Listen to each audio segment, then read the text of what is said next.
Hello, this is doctor Naveen, neurologist from NASA hospitals.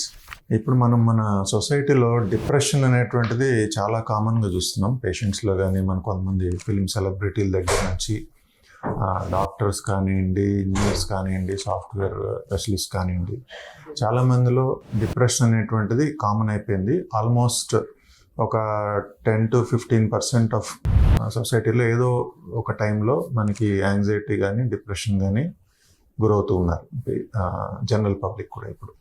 So depression అంటే ఏంటంటే బేసిక్గా మన బ్రెయిన్లో ఉండే కెమికల్స్, న్యూరో ట్రాన్స్మిటర్స్ అంటాం. సెరటోనిన్, డోపమిన్, ఎపినెఫ్రిన్, ఇవన్నీ కూడా కొన్ని కెమికల్స్ ఉంటాయి బ్రెయిన్లో. అవన్నీ ఒక పర్ఫెక్ట్ లెవెల్లో ఉన్నప్పుడు మనం నార్మల్గా వర్క్ చేస్తూ ఉంటాం. సో ఆ లెవెల్ తగ్గిపోయినప్పుడు మనం డిప్రెషన్ లోకి వెళ్ళిపోతాం. లెవెల్ బాగా ఎక్కువ ఉన్నప్పుడు హైపర్లో ఉంటాం. సో ఈ లెవెల్ని పర్ఫెక్ట్గా మేనేజ్ చేయడం అనేటువంటిది ఇంపార్టెంట్. సో బేసిక్గా depression is a chemical disturbance, neurochemical disturbance in the brain అనమాట. సో ఆ కెమికల్ ఫ్లక్చుయేషన్స్ వచ్చినప్పుడు సిమ్టమ్స్ వస్తాయి. సో ఇది ఎందుకు డిస్టర్బెన్స్ వస్తుంది అంటే కొన్ని ప్రెసిపిటేటింగ్ ఫ్యాక్టర్స్. అది వర్క్ స్ట్రెస్ కావచ్చు, లేకపోతే ఎవరైనా మనం తిట్టారనుకోండి, అప్పుడు ఈ కెమికల్ ఇంబ్యాలెన్స్ రావచ్చు. అనుకోని సంఘటన ఏదైనా ఇంట్లో ఎవరైనా చనిపోయారు, దాని షాక్కి గురే ఆ లెవెల్స్ తగ్గిపోవచ్చు. ఎడ్యుకేషన్లో మార్క్స్ సరిగ్గా రాలేదు, దానివల్ల బ్రెయిన్లో కెమికల్ ఇంబ్యాలెన్స్ రావచ్చు.